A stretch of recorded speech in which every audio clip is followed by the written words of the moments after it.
защо лихвите в България са по-ниски от европейски?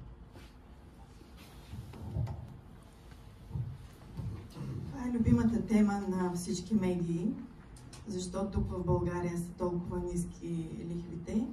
Наистина, нашите лихви са на исторически ниско ниво.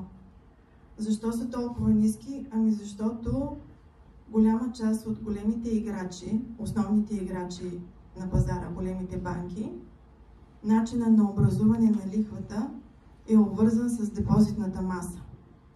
Депозитната маса, всеки може да види в какво състояние. Това е индекс, който се публикува всеки месец в БНБ и можете да видите колко милиарда спящи пари има. Тоест, банките са свръхликвидни. Банките никога не са били толкова ликвидни. Банките имат изключително добра капиталова адекватност и минимални и високи минимални резерви, което само по себе си води до огромно кредитиране, стимулиране на кредитирането, както и ниските нива. Има банки, в които начина на образуване на лихвата е свързан с Юробора, цената на парите на Европейската централна банка. Те се помъчиха да вдигнат лихвите, но видяха, че няма как да се случи това.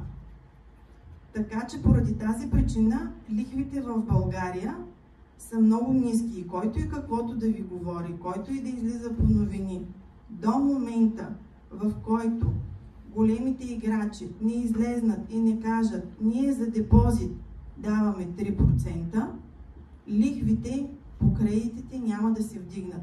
Все още депозитите, колко от вас имат депозити по банки, искам да видя, и каква лихва ви дава банката?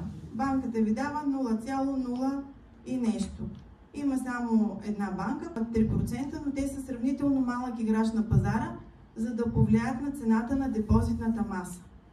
Знаете, че депозитите дори изчезнаха, въобще като в някои банки като понятие, като разплащателна сметка.